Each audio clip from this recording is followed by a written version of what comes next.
আর কয়েক ঘন্টার মধ্যেই ডক্টর মোহাম্মদ ইউনূস ইউরোপ থেকে ঢাকায় অবতরণ করবেন। আমি তার নিরাপত্তার কথা ভেবে একটু বিচলিত বোধ করছি, কারণ শেখ হাসিনার নিয়োগকৃত গোয়েন্দা এবং শীর্ষ সেনা কর্মকর্তারা সবাই এখন স্বপদে বহাল আছেন।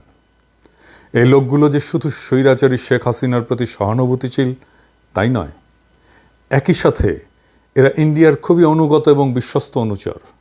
বাংলাদেশ সেনাবাহিনীর সাথে সার্বক্ষণিক যোগাযোগ রয়েছে, এই বাক্যটি দেশটির পররাষ্ট্রমন্ত্রী জয়শঙ্কর সেই জন্যেই আস্থার সাথে বলতে পেরেছেন।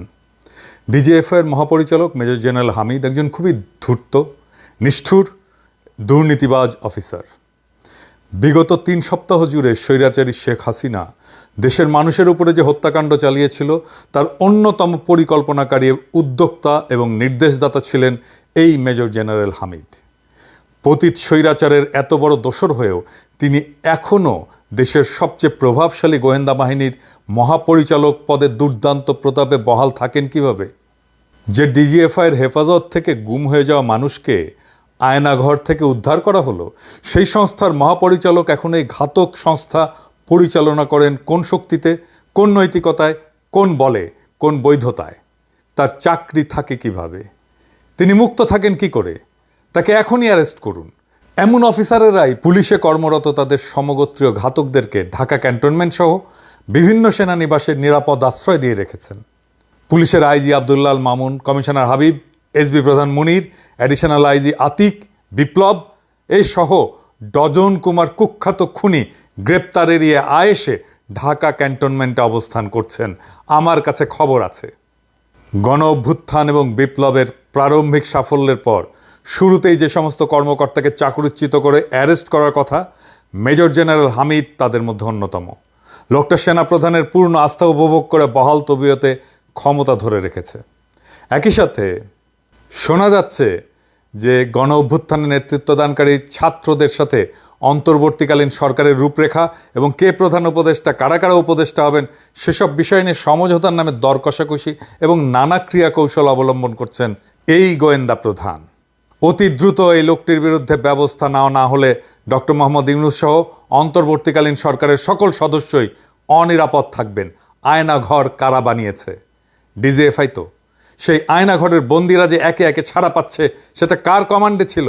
ওর ছেলে ইফরাত জাওয়াদ ইউনিভার্সিটি অফ টরন্টোতে পড়ে। 6 হ্যাডন এভিনিউ টরন্টোতে যে বাসা কিনেছে সে, জেনারেল হামিদ টাকা পাঠিয়েছে কিভাবে ওকে জিজ্ঞেস করেন। সব হিসাব আমাদের কাছে আছে, এক এক করে ধরব। আরও প্রশ্ন আছে। গণ অভ্যুত্থানে নেতৃত্ব দানকারী ছাত্র নেতাদেরকে কেন যেতে হলো কুখ্যাত ব্যবসায়ী হামিম গ্রুপের মালিক একে আজাদের টেলিভিশন চ্যানেল 24-এ? ডক্টর মোহাম্মদ ইউনূসের সাথে কথা বলার জন্য সেখানে যেতে হবে কেন? এই বাটপাড়ের আতিথেয়তা কেন গ্রহণ করতে হবে? কোন কারণে? লোকটা যে খুনি হাসিনার মনোনয়ন এবং অনুগ্রহ নিয়ে তার 15 বছরের ফ্যাসিবাদী শাসনামলে বিজিএমইএ এবং এফবিসিসিআইয়ের সভাপতিত্ব করেছে, তাই ছাত্র নেতাদেরকে জানানো হয়নি কেন? এই সকল কুখ্যাত ব্যবসায়ীর কারণে যদি খুনি হাসিনার আমলে বাংলাদেশের সমস্ত ট্রেড বডিতে ভোটের মাধ্যমে প্রতিনিধি নির্বাচনের প্রক্রিয়া বন্ধ হয়ে যায়, গণতান্ত্রিক চর্চা বন্ধ হয়ে যায়, ফরিদপুর বাড়ি এই পরিচয় এবং প্রভাবে একে আজাদ সহ আরও কিছু ব্যবসায়ীর সাথে মিলে তাদের স্বৈরতান্ত্রিক কর্তৃত্বের অধীনস্থ করেছিল পুরো দেশের বাণিজ্যিক সংস্থাগুলোকে। রাষ্ট্রীয় মালিকানাধীন ব্যাংক থেকে হাজার হাজার কোটি টাকার ঋণ নিয়ে যারা ডেট সার্ভিস এবং ঋণ পরিশোধ করেনি, কুখ্যাত ব্যবসায়ী একে আজাদ তাদের মধ্যে অন্যতম। হিসাব করে দেখেন। এর উপরে দৈনিক সমকাল, চ্যানেল 24 এই দুইটার মালিক। এই সমকালেই কাজ করত সেই লোক যে বলেছিল যে আপনার নোবেল প্রাইজ পাওয়ার জন্য এখন লবিং করা দরকার। আমরা নাম দিয়েছিলাম সমতেল, মনে আছে? তার মালিকানাধীন ফ্যাক্টরিগুলোতে শ্রমিকদেরকে ন্যায্য মজুরি দেওয়া হয় না, তাদের উপরে দমন পীড়ন চালানো হয় এবং বিভিন্ন গোয়েন্দা সংস্থাকে টাকা দিয়ে শ্রমিক নেতা হত্যার অভিযোগ আছে এর বিরুদ্ধে। দেশের সমস্ত বিরোধী দল যখন গত 7ই জানুয়ারির ডামি নির্বাচন বয়কট করে, তখন এই ভদ্র মানুষের বেশধারী দুর্বৃত্ত আওয়ামী লীগের বিদ্রোহী প্রার্থী হিসেবে ফরিদপুর শহর থেকে নির্বাচিত হয়েছিল। তারপরেও একে আজাদের বিজয়ী হতে সাহায্য নিতে হয়েছিল ডিজিএফআইয়ের বর্তমান মহাপরিচালক মেজর জেনারেল হামিদের। আওয়ামী ফ্যাসিস্ট দুঃশাসনের সাথে ওতপ্রোতভাবে জড়িত এমন সব ব্যবসায়ীদের কাছে আন্দোলনকারী নতুন প্রজন্মকে নিয়ে যেতে হবে কেন? যেখানে আমরা মনে করি 2014, 2018, 2024-এ অনুষ্ঠিত জাতীয় সংসদের সকল নির্বাচন বাতিল করতে হবে এবং এতে জালিয়াতি এবং বল প্রয়োগের মাধ্যমে যারা নির্বাচিত হয়েছিলেন তেমন সকল এমপিকে জেলে পুরতে হবে। এইবার আসেন আরেকজনকে নিয়ে আলাপ করি। এই শাহাবুদ্দিন চুপ্পু 1983 সালে স্পেশাল বিসিএস দিয়ে মুক্তিযোদ্ধা কোঠায় মুনসেফ হিসেবে সরকারি চাকরিতে যোগদান করে। কর্মজীবনের শুরু থেকে একজন সে চরিত্রহীন, দুর্নীতিগ্রস্ত, অযোগ্য বিচারক হিসেবে সর্বমহলে নিন্দিত, ঘৃণিত ব্যক্তি হিসেবে নিজেকে প্রতিষ্ঠা করে। কর্মজীবনে এমন এমন জায়গায় সে নিয়োগ নিত যেখানে ঘুষ খাওয়া যায় এবং উচ্চ মূল্যে রায় বিক্রি করা যায়। ওই রকম জায়গাগুলোতে বা স্টেশনগুলোতে ট্রান্সফার হয়ে প্রভূত বিত্ত বৈভবের মালিক হয়েছে এই চুপ্পু। বিচারকের চাকরি থেকে অবসরে যাওয়ার পরে দুর্নীতির মহারানী শেখ হাসিনা তাকে দুদকের কমিশনার পদে নিয়োগ দেয়। এইখানে তার কাজ ছিল চাঁদাবাজি করা এবং চাঁদাবাজি করত এই আইনমন্ত্রীর সাথে মিলে, হাসিনার আইনমন্ত্রীর সাথে মিলে। ওইখানে তার একমাত্র কাজ ছিল নানা পর্যায়ে ব্যবসায়ীদেরকে দুদকের তদন্ত জালে আবদ্ধ করে কোটি কোটি টাকা আদায় করা সব ব্যবসায়ীরা আমার কথার প্রমাণ দেবে। বিচারকদের মধ্যে ইন্ডিয়ান এজেন্ট হিসেবে কুখ্যাতি অর্জনকারী এই শাহাবুদ্দিন চুপ্পুকে চোরের রানী শেখ হাসিনা খুব পছন্দ করত।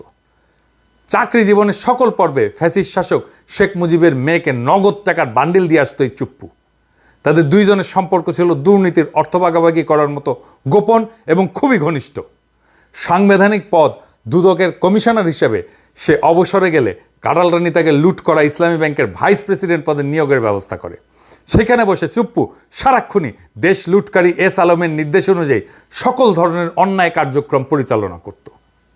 এই লুটেরের সাথে তার চুরি বাটপাড়ির সম্পর্ক বিচারিক জীবন থেকে শুরু হলেও দুদকের কমিশনার হিসেবে চুপ্পু এই কুখ্যাত ব্যবসায়ীর অপরাধ কর্মের অন্যতম ঘনিষ্ঠ সহযোগী হয়ে ওঠে। তার নির্দেশ অনুযায়ী বিভিন্ন ব্যবসায়ীর উপরে তদন্ত শুরু করে চুপ্পু তাদের সম্পত্তি, বাড়ি, জমি, ব্যাংক বা কোম্পানির শেয়ার এস আলমের কাছে কম দামে বিক্রি করতে বাধ্য করত। বাংলাদেশের সমস্ত ভিকটিম ব্যবসায়ী এর প্রমাণ দেবে। সফলভাবে অজস্র অপকর্ম সম্পন্ন করার পুরস্কার হিসেবে শেখ হাসিনা তার ব্যক্তিগত ব্যবসা বাণিজ্যের অন্যতম সহযোগী এস আলমের পরামর্শে চুপ্পুকে বাংলাদেশের রাষ্ট্রপতির আসনে বসায় দেয়। ফ্যাসিস্ট সরকারের পতনের পর এই পচা দেশের সেরা দুর্নীতিবাজ এবং ইন্ডিয়ান এজেন্ট শাহাবুদ্দিন চুপ্পুকে রাষ্ট্রপতি মেনে কাজ আগায় নিতে হবে বলে যে শিক্ষকেরা জ্ঞান দিচ্ছেন তারা নিশ্চয়ই হুঁশ হারায় ফেলছেন। এই চুপ্পু মুজিব বাহিনীর লোক, র ট্রেইনড লোক। মুজিব বাহিনীকে র ট্রেন করছে।